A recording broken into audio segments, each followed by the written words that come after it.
So I would like to continue the discussion that we've been having over the last few meetings,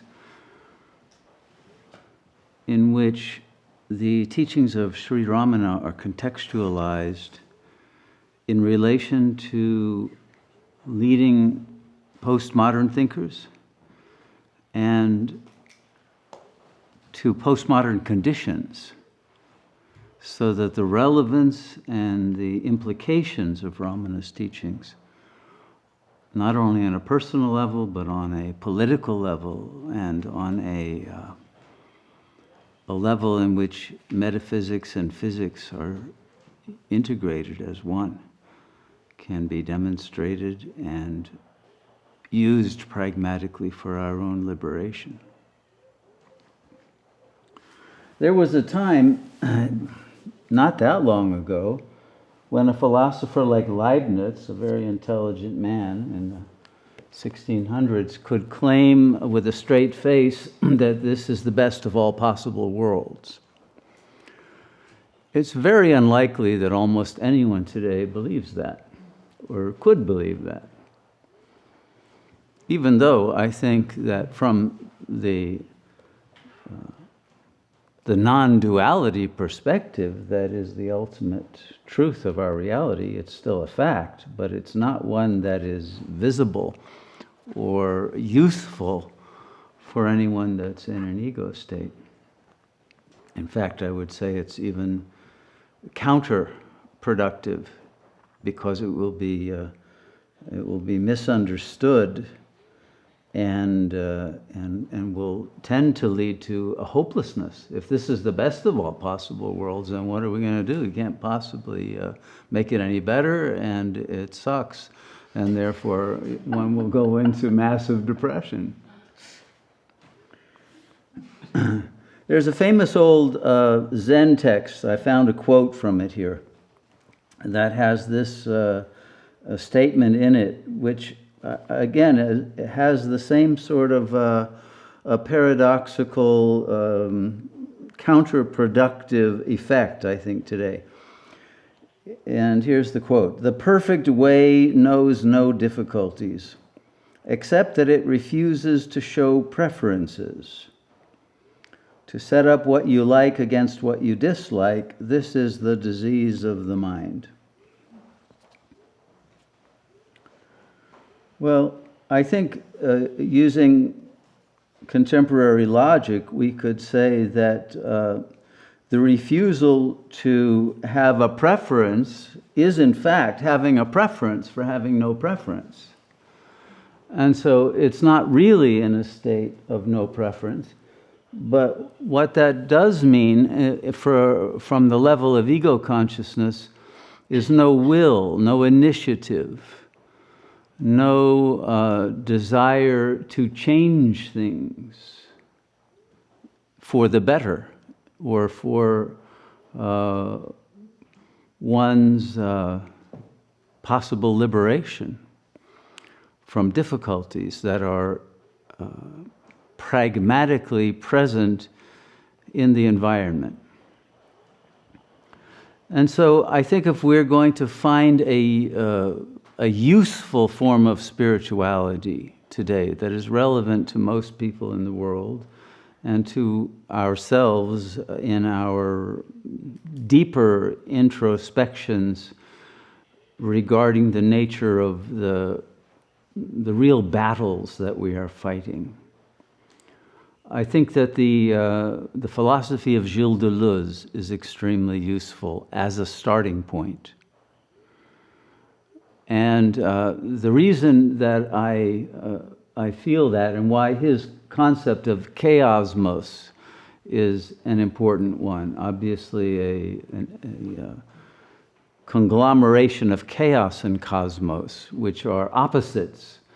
But here we are living in a situation in which a cosmos that seems to be orderly, that supposedly is the product of super intelligence, that will have designed it in a way in which everything flows perfectly, systemically, and all in order that produces the maximum flourishing of life and happiness. Well, that does not seem to be what's happening in the world today.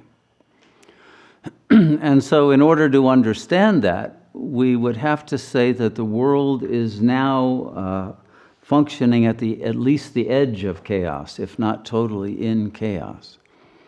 The order that had been governing planetary ecology and climate and the natural order, the political order, the financial order, the psychological order of nature and human nature as a single whole is no longer functioning. The world is aberrant. Everyone seems to be a walking aberration. Every system is dysfunctioning. Its aberrations are overriding its capacity to maintain any order. And so it seems that the world is out of control. And that's not only true of the outer world, that's true of our psychological reality as well. And so we are in a situation in which we have to deal with chaos and try to find the logic of that chaos in order to be able to guide it into a state of order. How do you make sense out of what seems to be a senseless world, a meaningless world? In fact, a sadistic world that seems to have been created by the devil rather than a good Lord. And so it's a world in which cynicism and fight or flight and irrationality reigns and should and requires almost to most people a mirror response. And because every person pretty much is born into a dysfunctional system, that system that was external becomes internalized for everyone. So that it's very difficult to distinguish whether one is fighting an outer system or one's projection of what had been outer, that then internalized, that is now reprojected on even though it may be a different situation, nonetheless retains those same qualities, and the difference is not great enough to enable one to discern if one is still in the midst of a projection or if one is accurately perceiving the situation. And therefore one has doubts about how one should respond, how one has responded in the past, and a latent sense of fear that one has committed errors, crimes, sins, situations that have made things worse than they were.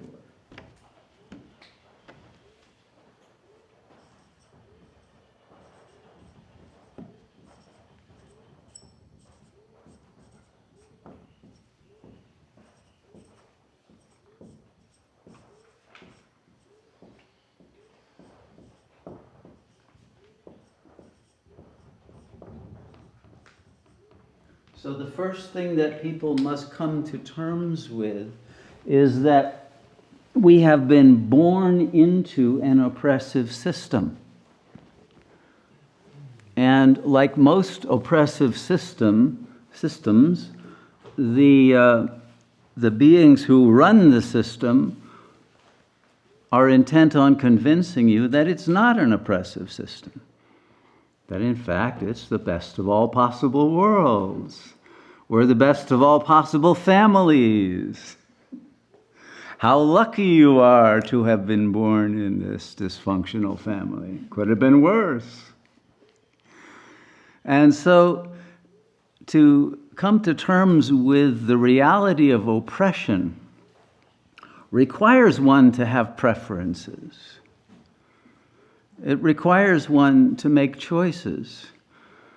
Do you collapse into that system? Do you just sell out and compromise and say, okay, this is the hand I'm dealt and I'll just follow orders?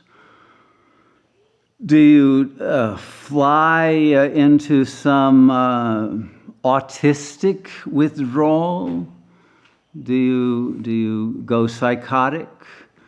Do you simply become unmanageable? Do you get attention deficit disorder so you can't adapt to the system and hold a job and do all of those things? Do you find a way out that's a passive aggressive refusal to function in the dysfunctional system, but at your own expense? Or do you find some way to rebel, to join or create a revolution that could enable you to not only escape from the oppressive system, but perhaps at some point overturn that oppressive system, but at least to be liberated from it? Now, once we understand that the oppressive system is internal as well as external, and in fact there really is no true distinction between external and internal, because the world, in a way, is our mind. It's not that we have a mind that reproduces the world in some place within the brain and doesn't see the actual world. We're living in the world, but the world is our consciousness. So there is no separation from it. So that oppressive system indeed is connected to ourselves. So how do you disconnect from a system that is your own consciousness? And this creates a difficulty that most egos are not able to overcome. And so they fall into accepting the projections of the system and their dissidence, their disapproval, their disaffection from the system, they take on as their own lack, their own fault, their own flaws, their own inability to heal the other or whatever. But we are born into a situation in which we face opposition from the very beginning. The very first relationship in the oppressive system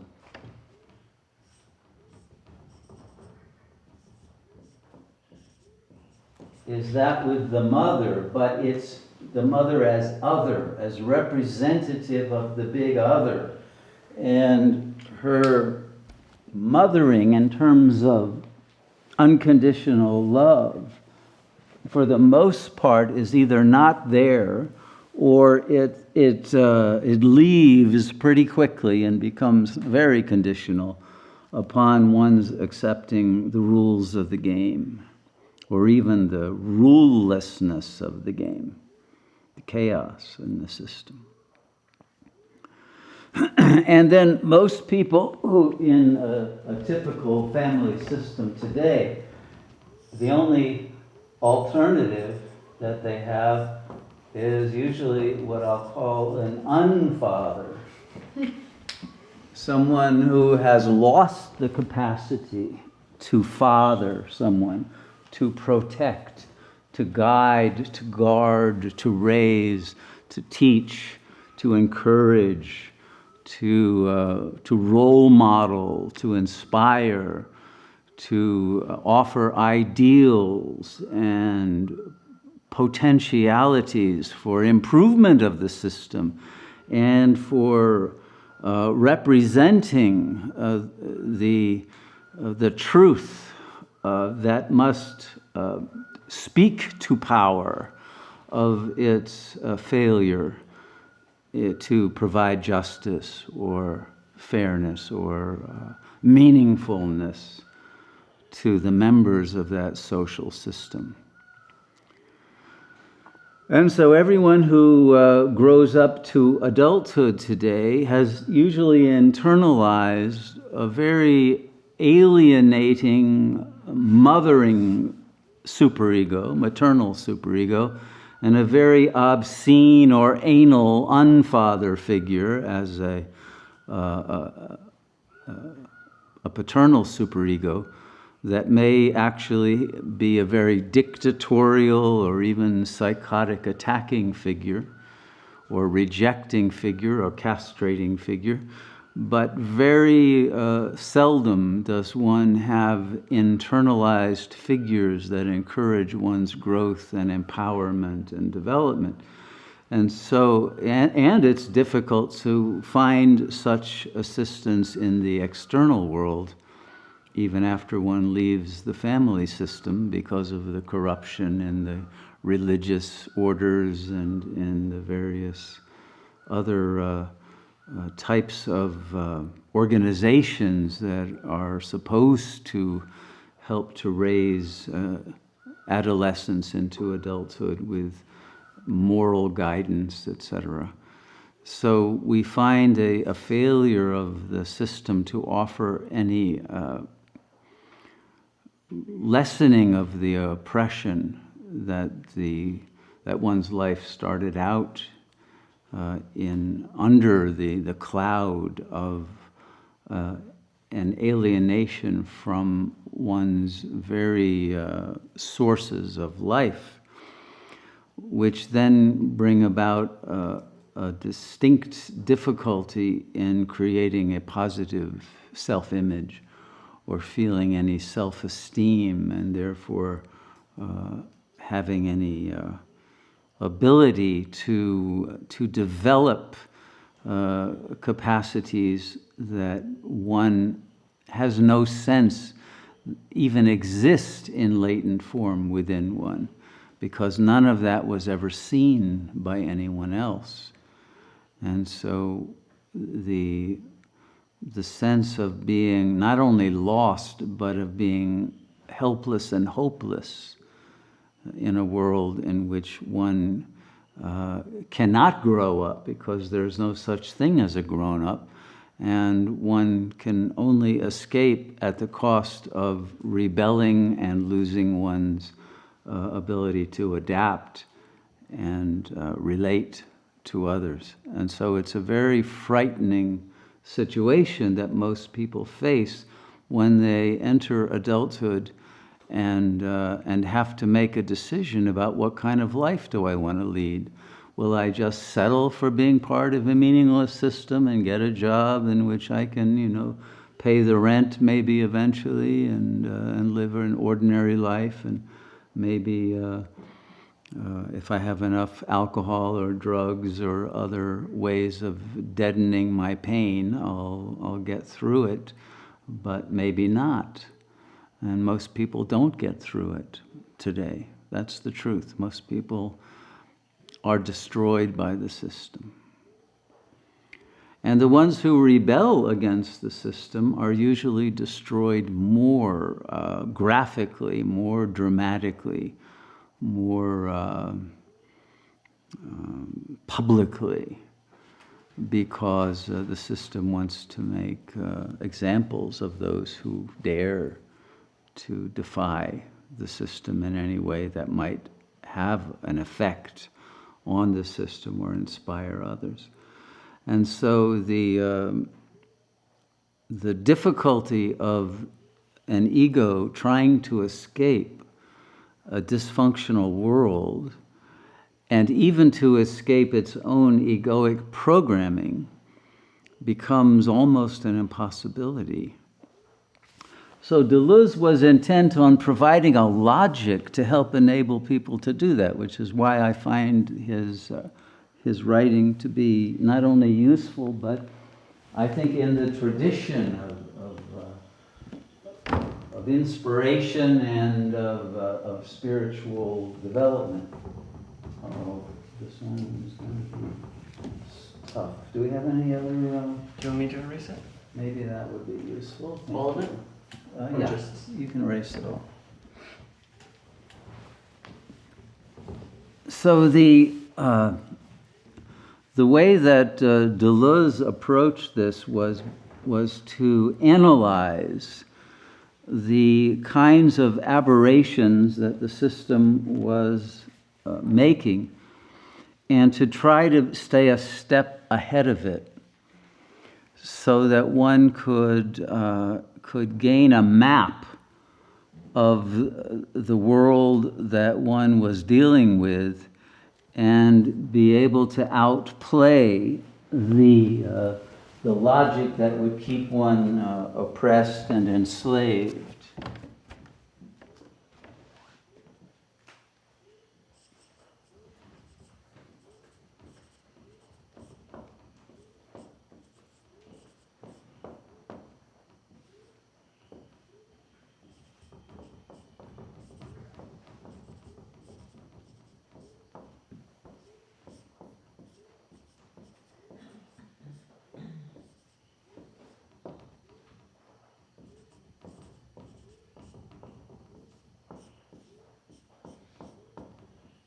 So I think that the individual who consciously wants to escape from the oppression that's both internal and external needs to answer three questions.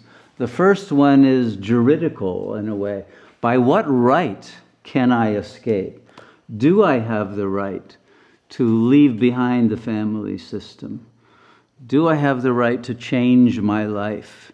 Do I have the right to kill an identity that was put into me as an operating system that would cause me to have the delusion that I'm related to these other egos and that I owe them something and that I should follow the orders of this meaningless capitalist system without complaint? By what right do I complain? By what right do I challenge? By what right do I secede from the system and enter into my own independent territory? By what right, and then of course with what strength? Do I have the strength to make the decision to leave behind the system, to go it on my own? Do I have the strength to hold out when the system's temptations and jouissances are no longer being offered? Or will I collapse back into wanting a more comfortable life at the cost of my own truthfulness to my own spirit? Do I have the strength to deal with the consequences that I may have to face by leaving behind an oppressive system that is globalized, planetary, in which the meaning of my rebellion will not be understood or supported? Do I have the strength to survive in complete isolation and alienation from a world that will not give its approval and recognition of the right to that freedom that will bring one into an abandonment of a dying and meaningless world in order to bring new life, new love, new power, new truths, new creativity into the world. But can I do that? And what skill will be needed in order to be able to pull it off? And do I have those skills, or am I kidding myself? Am I trying to do this prematurely? There's a timing issue when one wants to produce a revolution. You'd better have your abilities all developed enough to be able to manage the backlash of the effect of one's rebelling against the system. And the vacuum that one will have to face of loneliness and of inability to communicate who one is, or to be able to make connections until one finds at least enough other rebels with the same cause or causelessness that there can be a sense that another world is possible. So I think that these questions trouble most people who aren't able to either find the answer, do I have the right to separate, and do I have the strength to do it, and do I have the skill to be able to lead a life without compromise or collapse, or fall into some kind of addictive requirement of support that oppresses and enslaves even more than the original system did, so that one is not really any better off. One has changed masters, but one is still a slave.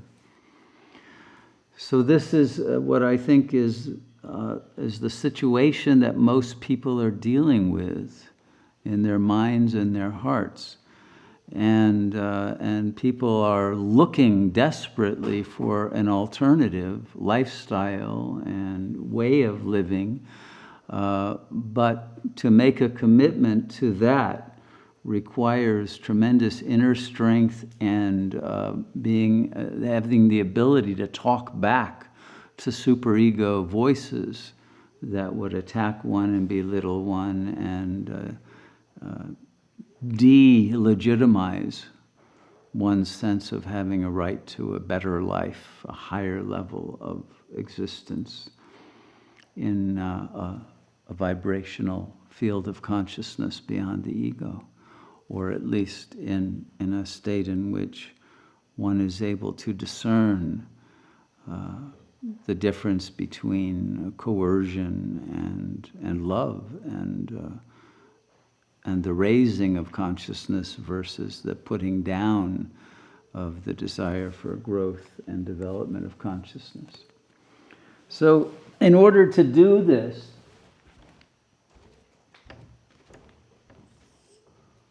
one needs a ground. One needs a ground to stand on that isn't the ground of the system. One has to have a place, a reality, a way of understanding what is happening that is consistent, that can answer the questions that come up on a constant basis and enable the ongoing development of one's revolutionary project. Without that kind of conscious understanding of what one is doing in one's life, and with a larger strategic recognition of what is going to be required 10 steps ahead in this chess game, and an understanding of what skills, what strengths, what rules, what principles, etc., are going to be required, what allies, and what situations and what conditions. One has to be able to think all of that out in a very intelligent way if one's going to escape. You won't escape just by trying to jump into chakra 7 and I have no preferences and I'm living in the emptiness. That won't be the real emptiness. One has to first of all create one's own ground of power that functions in the world in order to then be able to transcend the ground, all right? If you want to get off the ground, first you have to have the ground. But who has a strong, consistent ground these days? And doesn't one ultimately have to be comfortable with groundlessness as one's ground? And it's this that one is going to have to deal with, the oscillation between ground and groundlessness. And these two will have to be integrated into a ground that is both solid and empty at the same time, so that your own consciousness literally will be able to walk on water or on midair, and to not fall, to not collapse. And that requires an independence from the thoughts and projections of other beings. So if one has the ground, then one will develop, or one has the ability then to develop the vertical dimension.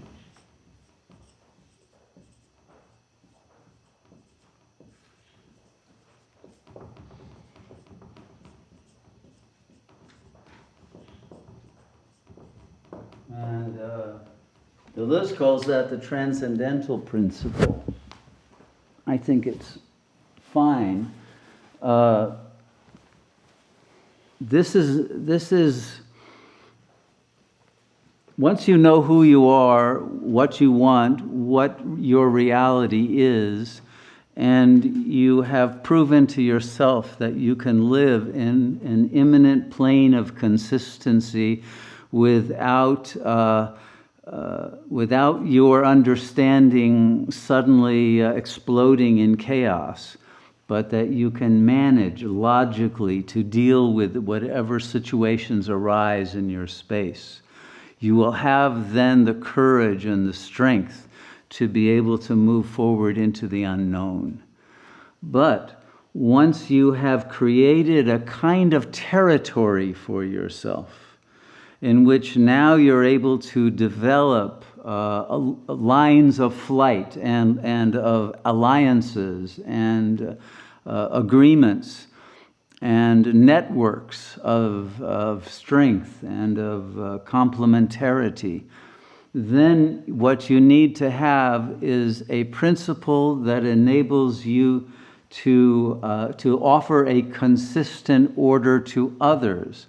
There has to be a capacity for power sharing, for the distribution of territories, for the recognition of the rights of the other, for creating a non-oppressive oasis of a revolutionary system that does not duplicate the oppressive tendencies that had been imposed upon you. So in order to do that, you have to be free of any of the traces of that oppressive superego voice that will then want to oppress the other, even though it's not your conscious intention to do so. But those tendencies have to have been eliminated, and the tendencies of fear of being oppressed. So there has to be a way of creating an order that is modular and molecular, and that can invite others to join, and that is able to grow in an organic and superorganismic way that gives everyone an ability who wants to be part of a different system, a revolutionary system, to share the same transcendental principle, which may be that of a sophiocracy. It may be that of a chain of command based on wisdom and compassion and love and intelligence in the service of the whole. That kind of an outlook that will require the development of certain skills by the members of whatever revolutionary commune begins to develop to be able to function, let's say, intersystemically and a level of interbeing, to use Thich Nhat Hanh's phrase, so that there is an ability for independence and interdependence, and all subservient, let's say, to a principle of non-duality, of unity of consciousness that transcends differences, but that respects the differences and the uniqueness of each being. and their skills and their powers and their weaknesses, their needs to grow and their needs for structure and of guidance and development. And one has to have both the patience and the curriculum and the methodology to be able to bring everyone up to speed if you're going to produce you know, a commune of Robin Hood and his merry men, or whatever other, you know, form. And so then you're going to have the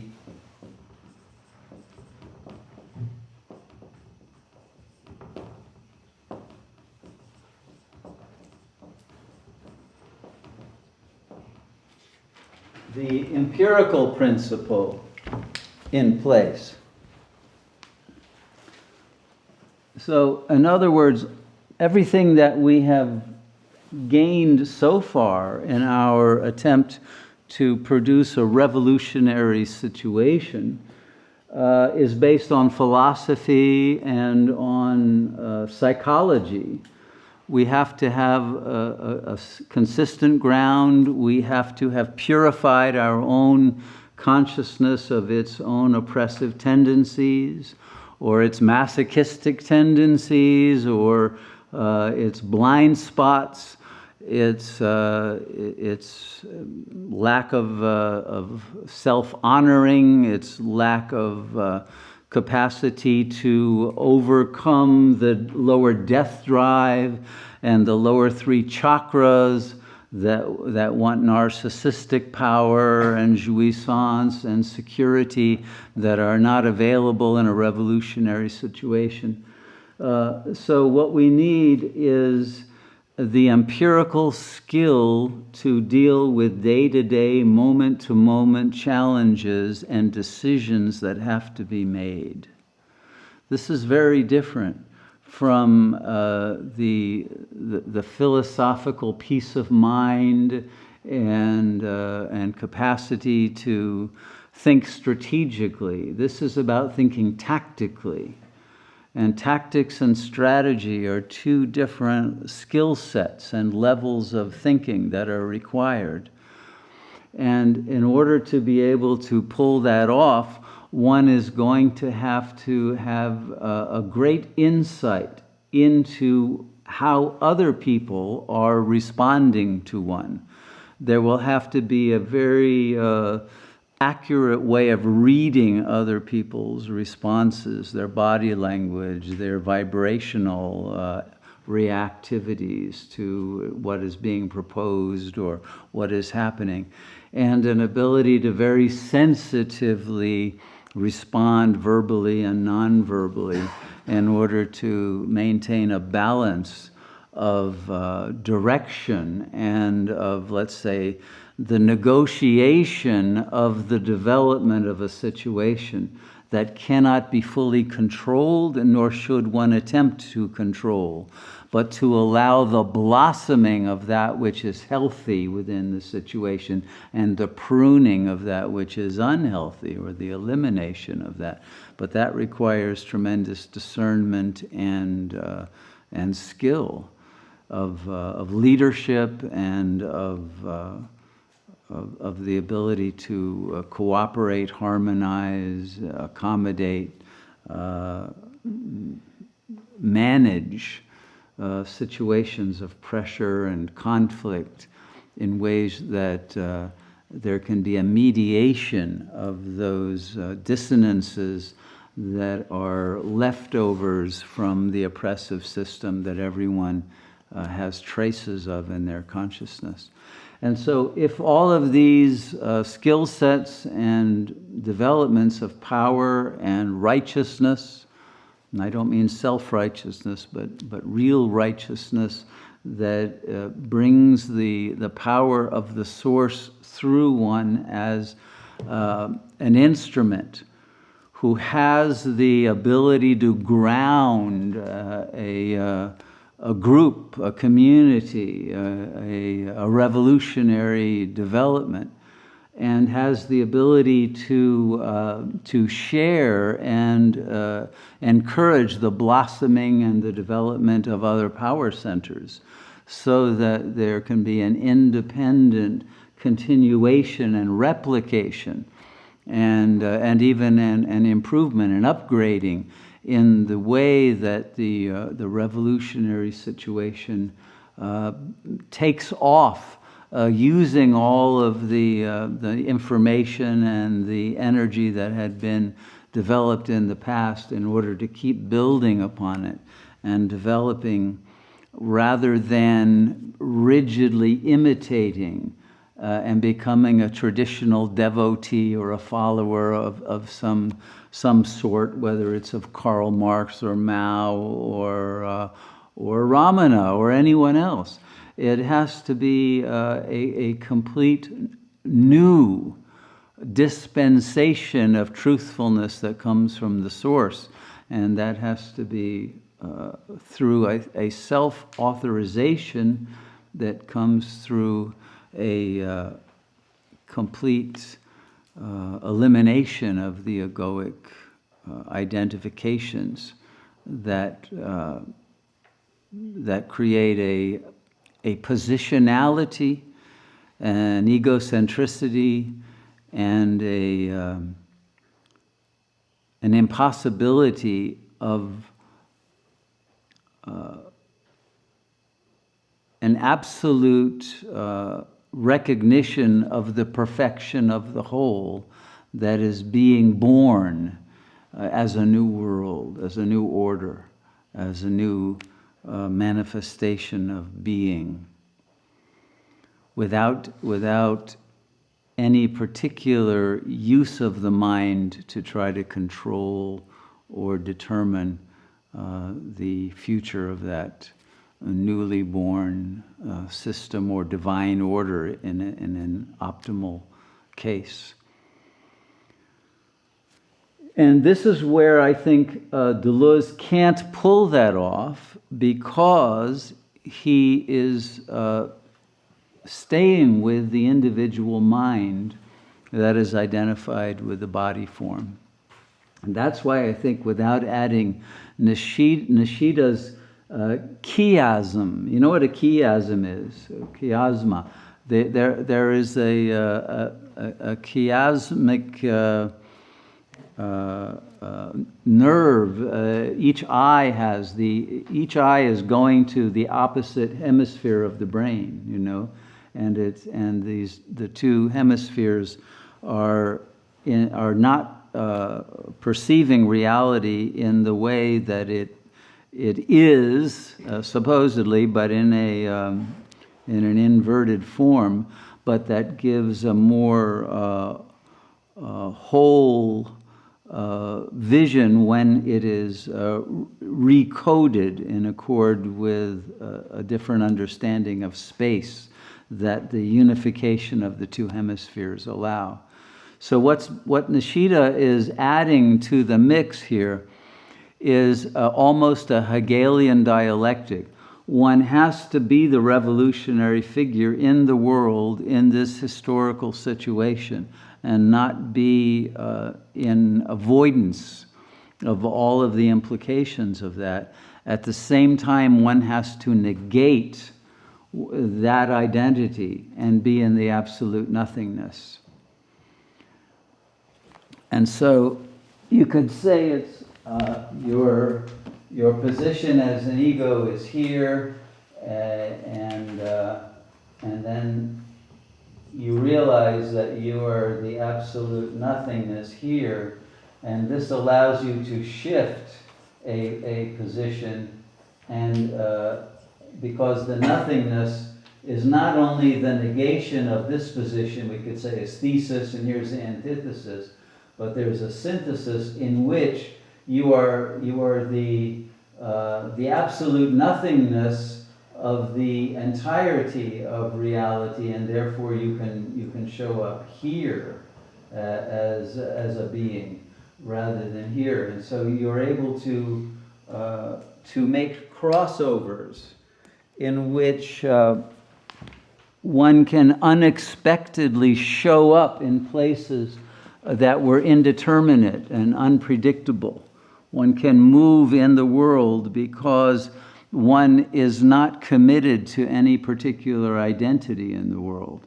One shows up in the way that is needed in order to bring more love, more peace, more power to a situation, but in which one is not a person with one's own needs and therefore not connected to a situation in a way that keeps one tied to particular conditions.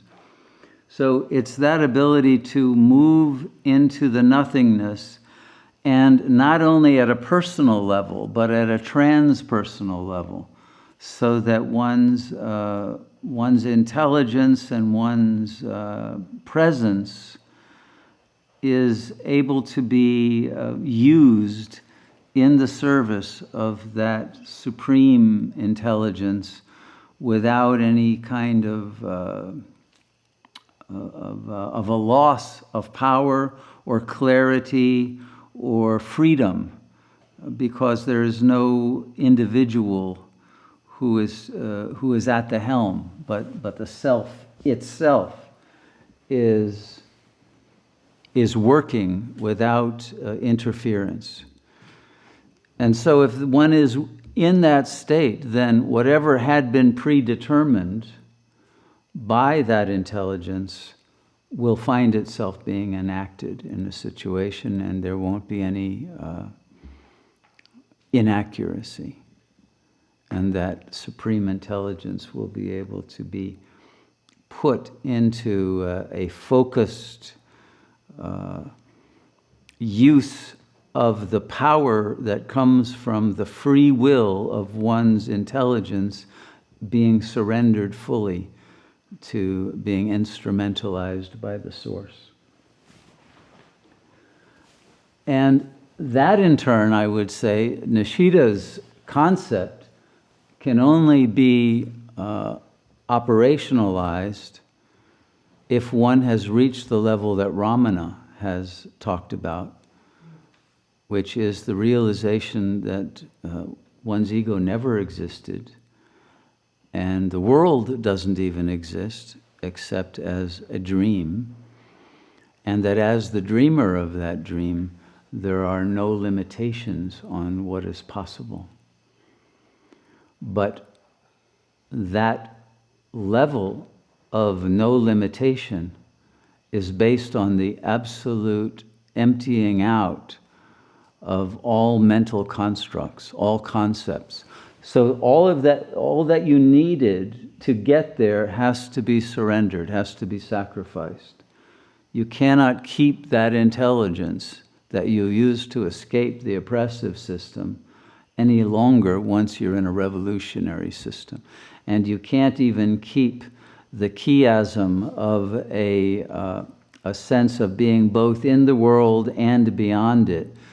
There is no world, there is no one beyond it. It's that absolute place of uncreated presence that has the power then to bring a new creation into manifestation. And that's why I think these are the three important revolutionary figures who are providing a methodology that will enable survival of the death of Kali Yuga and the ability to deal with the transitional phase that we're all going to have to go through, and the bringing about of a new world order, but also a new world from that place of the supreme real that is worldless and eternally formless, but which is made of the luminous stuff that we think is the world, but is actually that etheric consciousness that is superimposed by a grid of meanings that have reduced our ability to perceive what is through the vessel of the egoic mind, and once freed from that, is able to redream the form in which Brahman, the luminous intelligence in its impersonal dimension of the phenomenal cosmos, in its most beautiful form. Okay, that's basically what I had to say for the evening. So the floor is open. I hope that some of that has been useful to people.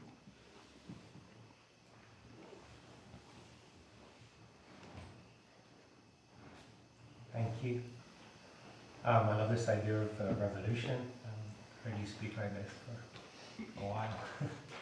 I'm wondering, well, I have lots of different questions, but the first one that's coming to mind is about, is this why the political revolutions are always doomed to fail, because they don't have that perspective? And then my other question is there something unique about Latin America in the last 50 or 100 years that has been pretty revolutionary? It's had a lot of revolutions in it.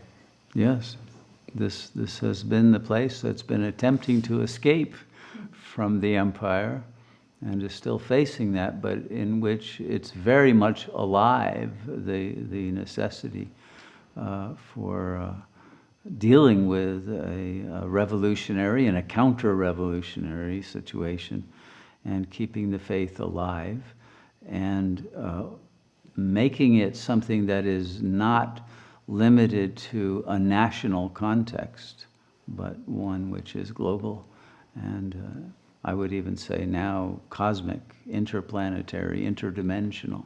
There have to be no limits.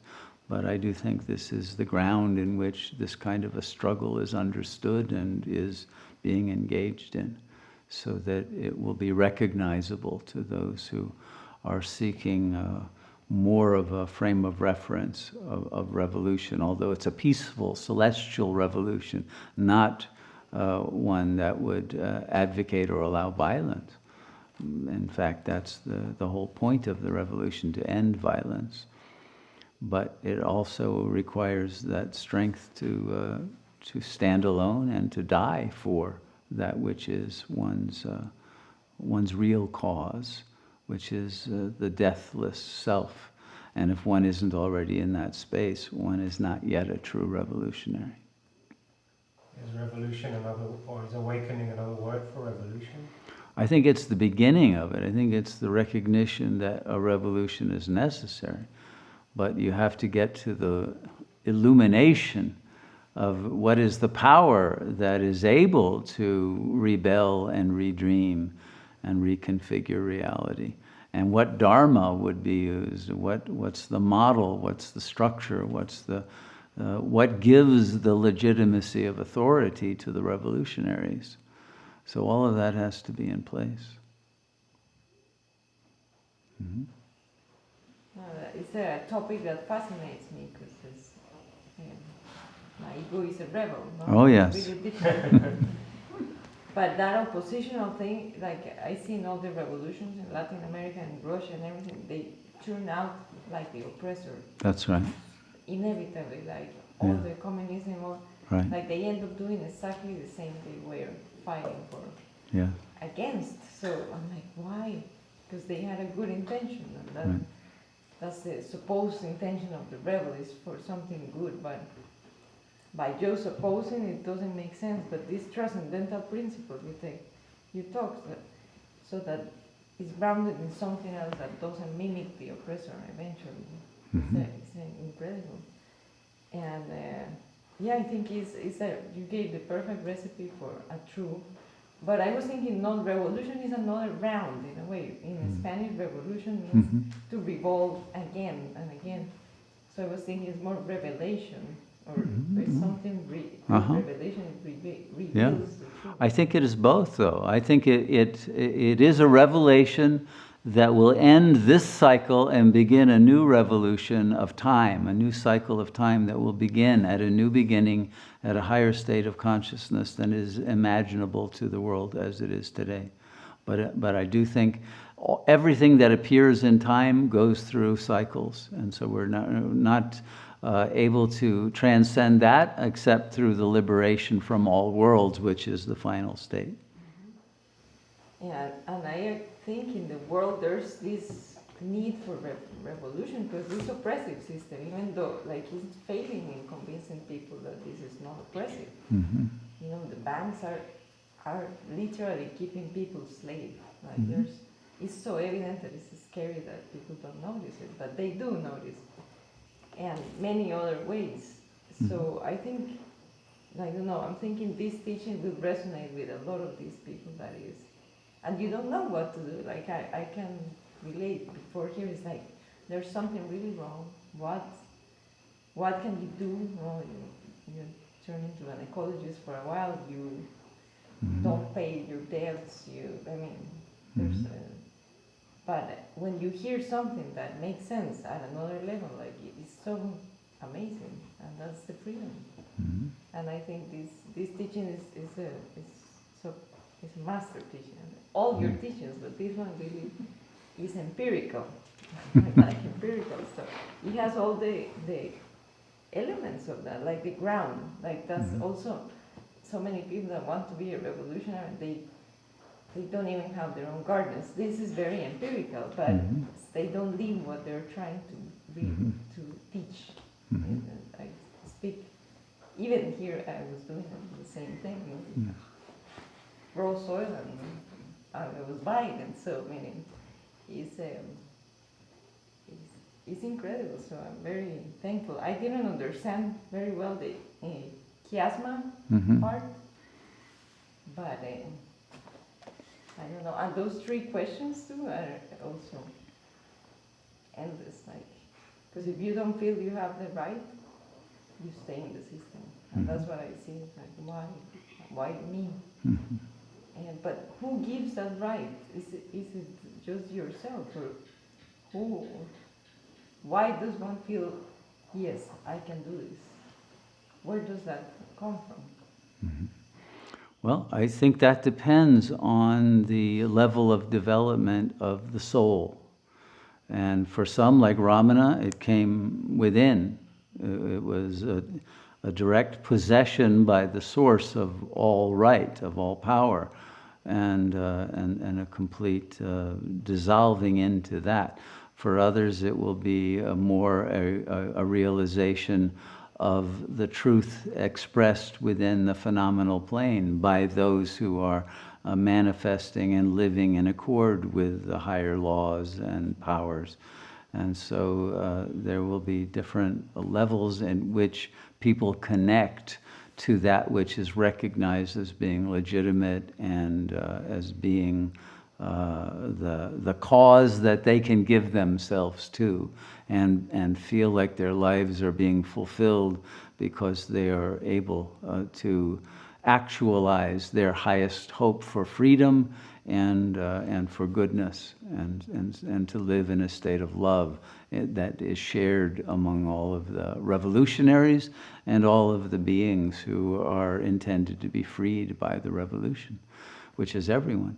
So I think it will come at different levels depending on the maturation of each being.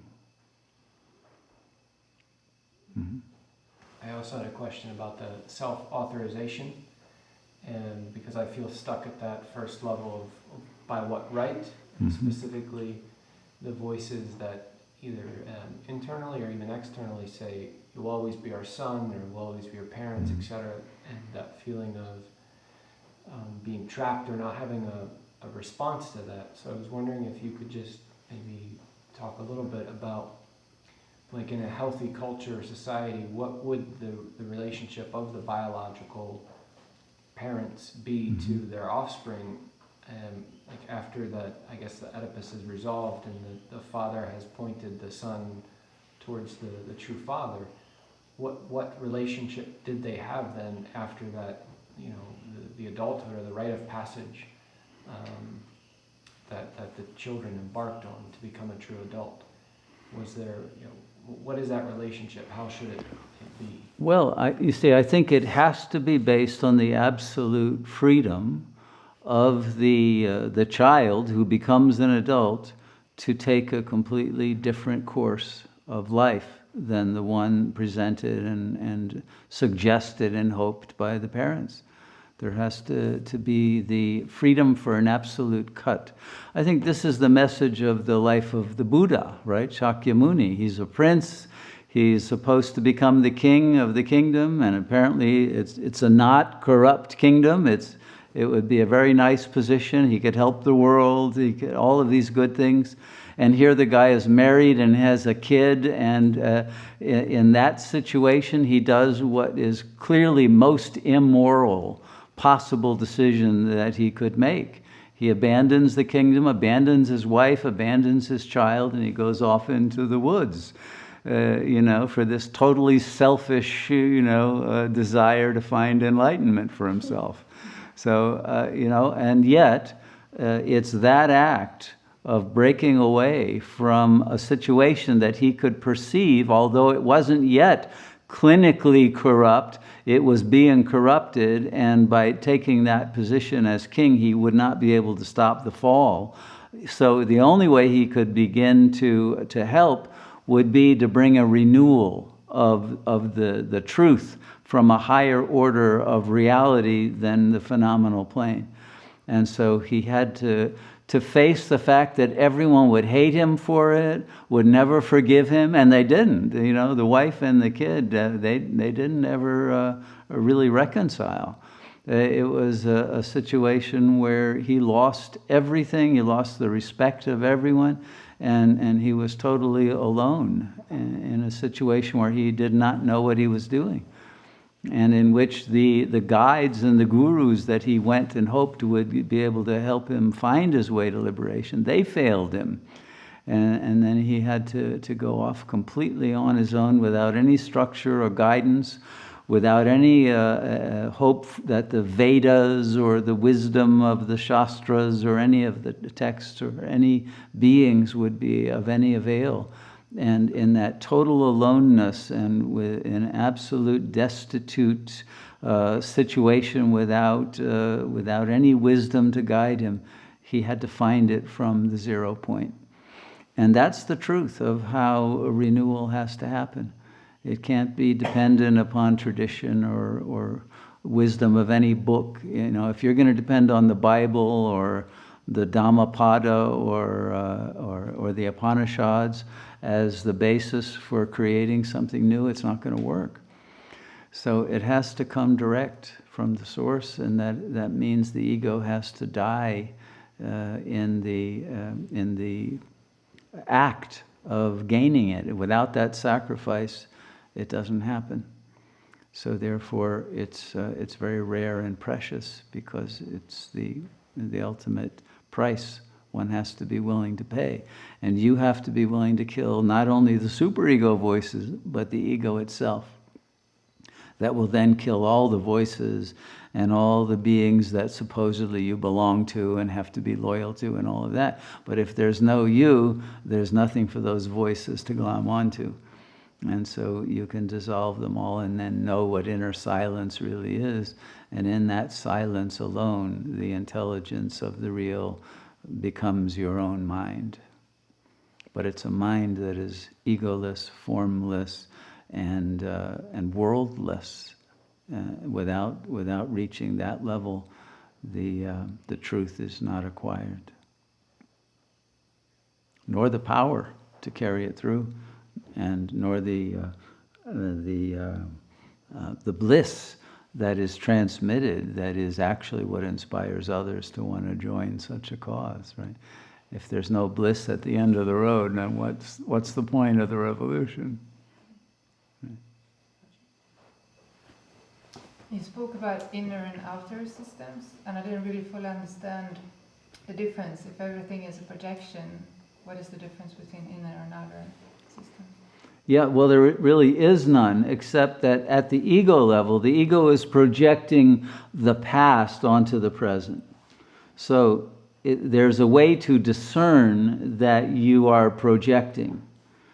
And in a way, that's what the sessions here help you to do. They help you to see the glitch, that there's a gap because your projection is not accurate. The person that you're projecting on is not actually the way. They're not quite as bad as you think they are, or quite as much like your mother, as right, or any of that. There's a superimposition of a past image onto the present that makes you unable to respond to what is really happening now.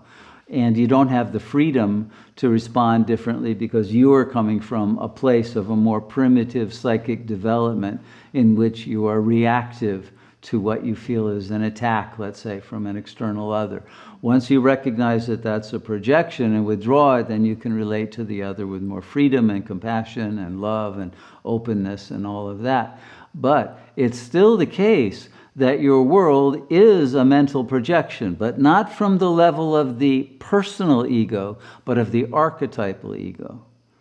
That's what has produced your world and the particular karma that you have to go through, the particular challenges, the particular type of oppression that you had to deal with, that will enable you to grow to that level of a complete self-realization that you have intended, and which is the real reason you have come into this life. So you needed to have all of those oppressive situations in order to be able to sustain your own revolutionary drive toward victory over Maya. Okay? But it is a recognition that the world is your mind. It's not different from your mind. But not the personal mind, the archetypal mind.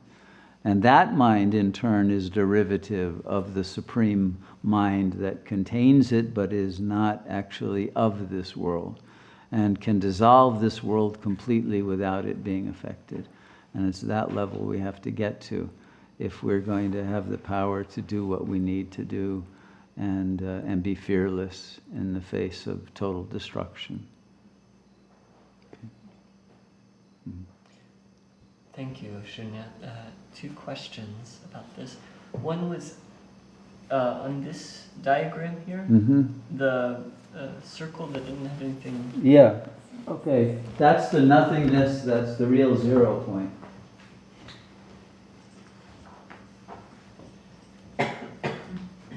I would say this, I mislabeled this. I would call this self-negation.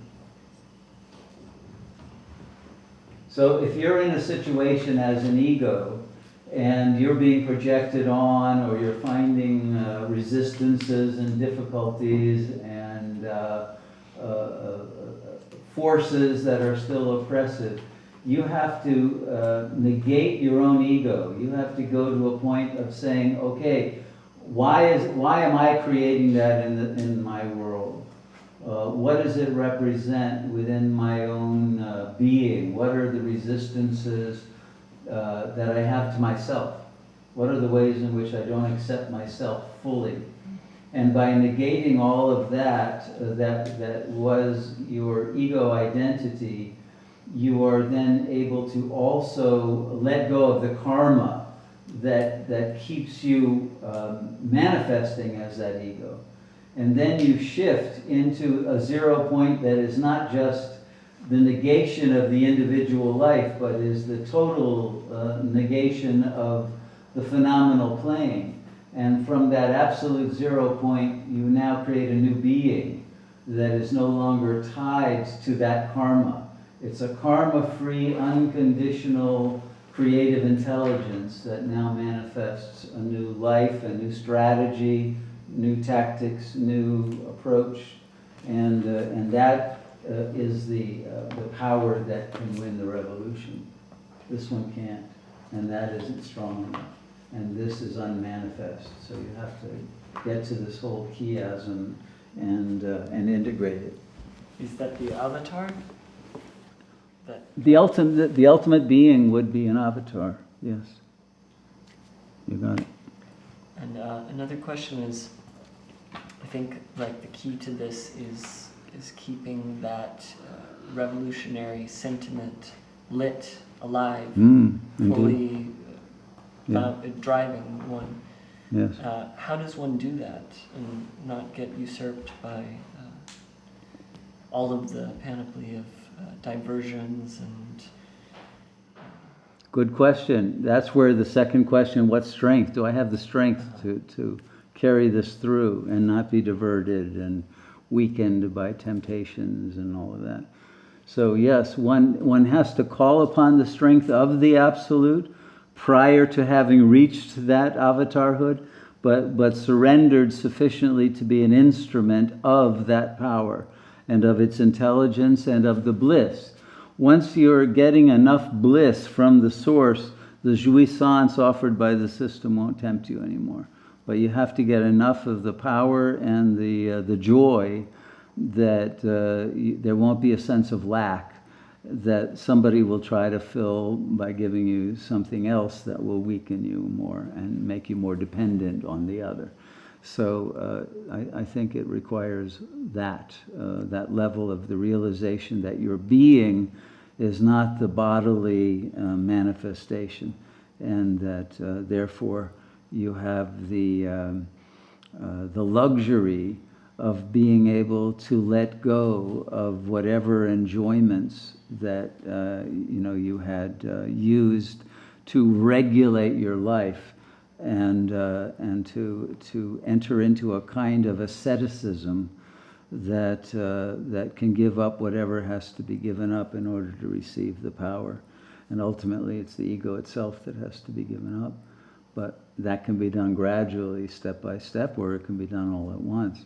But it's the willingness to do that will be fueled by the Shakti, the sense of grace, the inspiration that's received from the source, and the love that one will feel from the source. One will actually feel God's love supporting that drive to transcend the ego and transmit that power to others.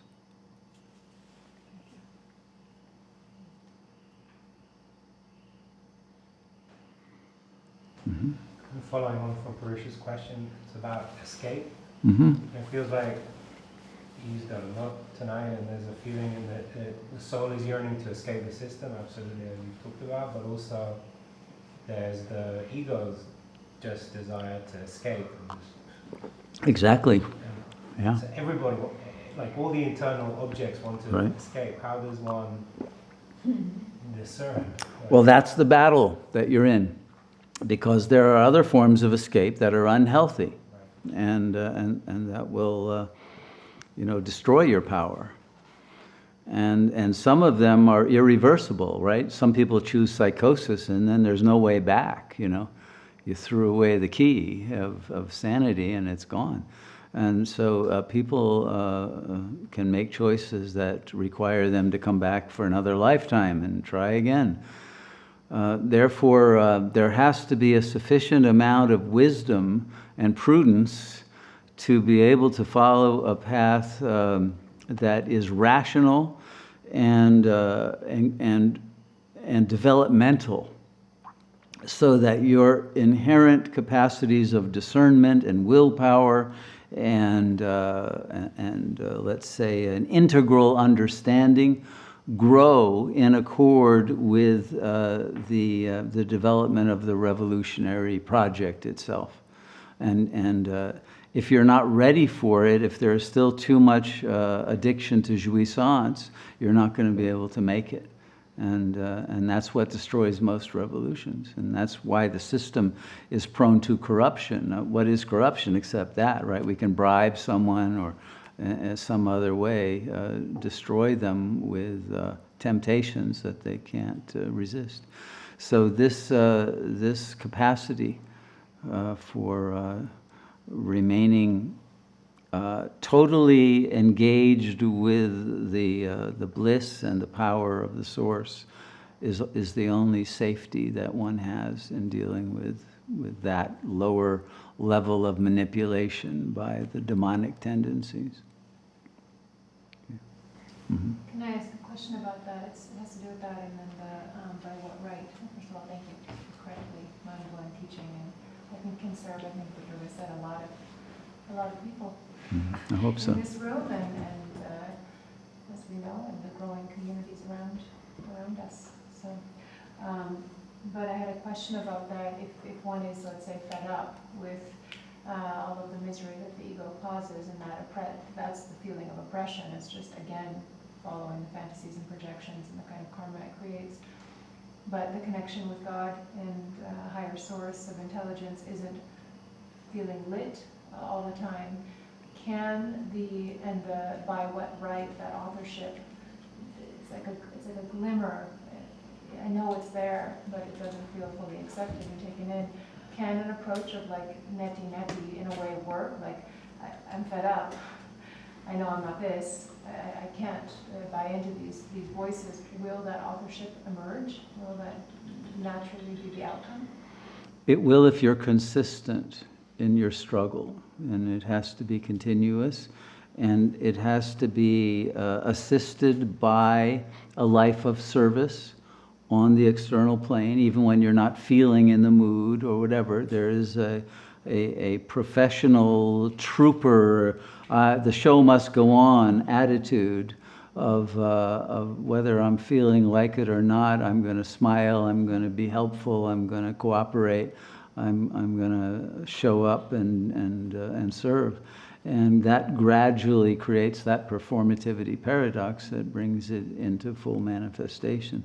So the development requires that, plus I think intensive study on an ongoing way, so that there's more clarity and discernment and ability to fight back against the voices and outthink them, and the willpower that is gained through a regimen of a yogic lifestyle that enables one to tough it out in those moments where the ego's tendencies want to depress you or create anxiety, and you don't give in and you stay in the witness state, and even if it's physical pain, and to recognize it's a somatization of something that the soul doesn't want to know, and you remain insistent on receiving that knowledge.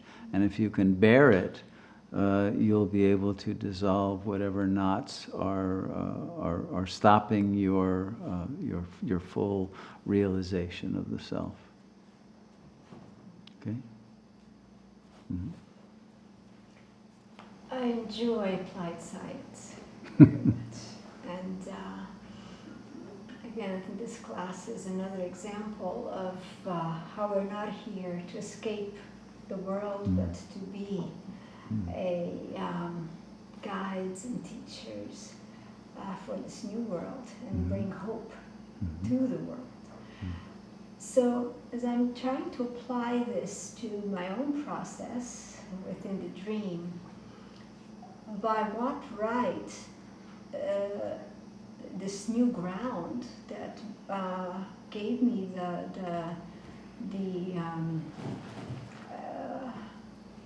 made the difference for leaving the oppressive world was the Dharma, was the teachings. It wasn't like Buddha, where I didn't find a teacher. But the soul, because it wasn't something that I had premeditated on, recognized the new ground. And it was immediate, pretty much. There was, I imagine, a ripening there at that level that knew the ground had been found. So you always remind me, well, you dreamed this, you co-dreamed it, but it appeared, and there was an awakening to that. And then this transcendental principle, along with the Dharma, came the meditation. So find it within you through the meditation. So the awakening of the inner guru, so that this new ground just isn't outside of you. It's not, again, something that's external to you, but it's within you. And that was always the teaching that from the start. It's very clear.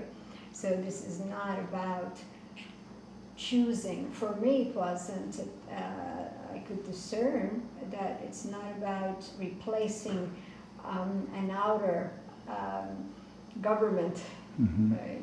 A corrupt right for another outer right, but now the transcendental principle. And not perhaps as Deleuze saw it, but as I am applying it, and I realize it. It has to be found within. Yes. The ground that has to be found within. And then an empirical principle, as you were speaking, about the importance of the karma yoga and the seva, because then, from the transcendental spirit, one has to, it gets tried out in the Shakti test. That's it, right? You got it. There's the Shiva test, and then there's the Shakti test. That's it. And then, as you pass these tests, and maybe there's glimpses now at Turiya, which is to be already starting to head towards Sri Ramana.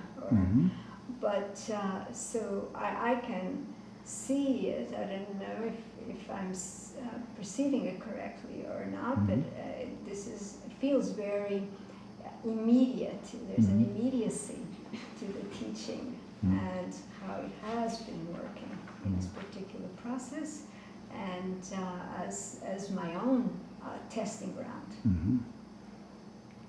Definitely. Beautifully stated. Thank you. Okay, we're over time. Has this been useful to people? Is it okay to continue on this line? Okay, I'm looking forward to developing our revolution as far as we can take it into those celestial realms that the Supreme Intelligence wants to install in this phenomenal field. Thank you all for being such great warriors and heroes and revolutionary spirits. Namaste. Namaste.